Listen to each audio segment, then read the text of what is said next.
everybody, it's Cam from Spock Sanctuary, and I'm here today to talk to you guys about some of the things that you should be prepared for before you go into your first reptile expo.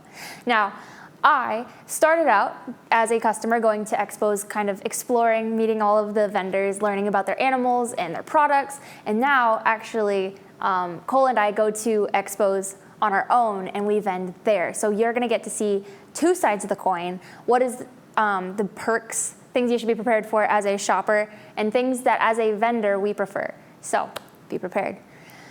We're going to start off with our first thing that you should have ready to go, and that is a budget. Before you walk into an expo, just about everybody I've spoken to can easily name times that they've gone way over budget. And several times I've had customers walk by my booth and say, oh, I've already spent more than I was supposed to today. So make sure that you have your budget planned out, what you intend to be spending that day. And if you're looking to be a little more hard on your budget, what you can actually do is pull it out in cash. Stop at an ATM on your way in, pull out exactly what your cap is for what you're going to be spending on the big day. That way you know exactly where your limit is, and it can even give you some bartering advantages with vendors. Some vendors are going to give you a slight discount for having cash because they don't have to pay the credit card charges to say, oh, I swiped a card, here's my X percentage of the sale. Instead, everything that you're paying goes straight to the vendor. So sometimes we give a discount for that, and other times it actually gives you an advantage in saying, this is what I have here, this is what I'm capable of spending, and you can use that as leverage when bartering with a vendor if you need to. Next thing that you should be prepared for is have an intention set.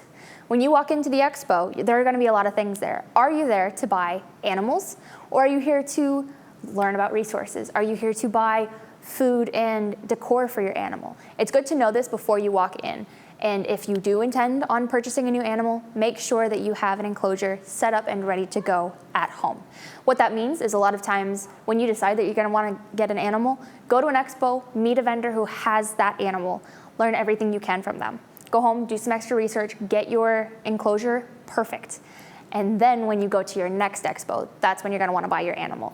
It's really devastating sometimes to get really excited and attached to an animal, and it's just not the right time.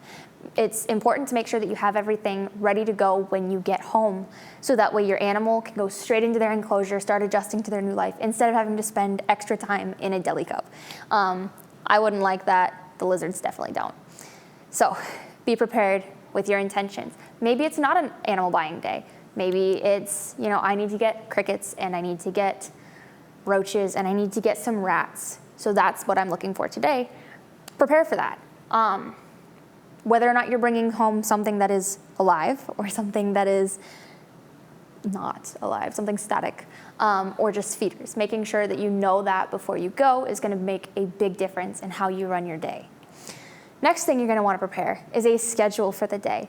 What time do you want to get to the expo? Most of the expos that I've vended at run from 10 a.m. till 4 p.m. And there's also a VIP hour where you can get in at 9 a.m. What that means is that your best times to get in as a customer are going to be right at that, either at 9 or 10 a.m. opening time. First couple hours you can get in, everybody has all of their supplies. You get first pick at what the perfect things are before other people have gone through and taken out some of the good stuff.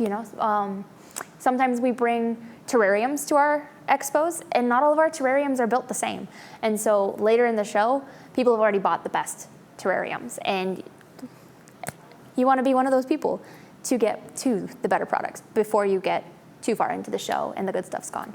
The alternative, if you can't make it early in the day, is to go late in the day. Arriving to the expo within the last hour is going to give you opportunity for a better deal, because the things that are left, vendors a lot of times are trying to get rid of, so that we can take as little back home as possible at the end of the day. What that's going to mean is that you're going to have better leverage and bartering, and things are already going to be marked down. So sometimes we come in with something that's marked at, I'm going to throw out hypotheticals here, $120. And then by the end of the day, it might be marked down to $90, and we still have room that you can barter with. So whether you want first pick, get to see all the good stuff before it's been taken by somebody else, or you want the best deal, A lot of times, if you're looking for that kind of thing, you might have to be a little more flexible with what exactly it is that you're looking for. But that's another great way to run your expo. Be sure that you plan to try to get there during one of those ideal times as the customer, because middle of the day, there's gonna be a lot of rush, but there's not gonna be a lot of advantage one way or the other. So plan your day. Next thing you're gonna wanna do is prepare to walk all the way through the expo. Don't stop at the first table. It's really, really tempting. What Cole and I do is we walk into the expo, we sit there and we say, okay, I'm gonna go around clockwise and you're gonna go around counterclockwise. And after we've gone through the whole venue, seen every single table, we reconvene and we talk about what it is that we saw that we're most interested in. And then we can go together and see those things. What that does is when there's a really great vendor farther back in the venue, we're not spending our money before we get to them. It gives us a better opportunity to allocate our money to the things that we want to spend on. This is really great for a lot of reasons. It's gonna decrease our impulse purchases, and it's gonna make sure that we are leaving the expo happier than what we could have if we had spent the money right at the door. A lot of times we'll see that vendors who are closer to the door might be selling things at a slightly higher price. Vendors who are farther back, not necessarily. And so being able to see all of the vendors, all of the options, they might have roaches here, but they've got roaches back there for a better price. That might be something that's worth doing. Or it might be a loyalty thing, you know? I like rats from this guy, who tends to be in the back corner. Triple R Feeders, check out Larry, he's got some good rats. But a lot of times he ends up being in one of the back corners at certain expos. And so if I go in and I buy rats from the first guy that I see selling rats, I might not be getting the best quality of rats, when I could be walking around figuring out where Larry is and then going and getting his rats from him. The final thing that you're gonna wanna be prepared for when you go to your first reptile expo is curiosity. When you walk through the expo, make sure to talk to the vendors. From the side of like Cole and I, we have a rough time sometimes to just sit there and people are walking by, but nobody's engaging us. We love to talk about what we're doing, and people that have questions, even if you don't have an intention to purchase from us, that's a great opportunity for us to connect. For you guys, you could leave your expo with better connections, better resources in the reptile industry, and better friends to continue on with. We always get really excited to see repeats. Not even customers. They don't have to be our customers, but if they come to expos consistently, we love seeing those familiar faces and reconnecting with them from one expo to the next. So definitely stop and talk to the vendors that you're interested in talking to. They don't have to be selling something that you want to be purchasing, but it's a great opportunity for everybody if you just ask some questions, you know?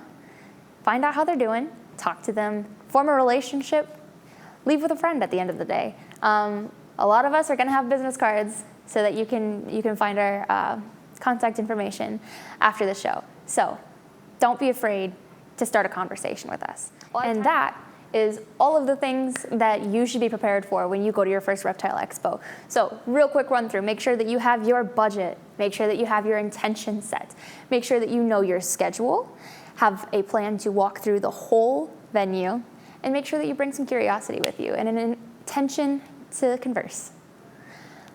Those are the things that we make sure to bring with us anytime we go as customers. We do bring a lot more with us when we're going as vendors, but we try to also bring these things with us when we do go as vendors, because even if our main goal is to sell, it's always tempting to walk home with something, so we try to prepare for that as well. Make sure that you are ready for your first reptile expo, and I hope to see you at our next. Have a great day, guys.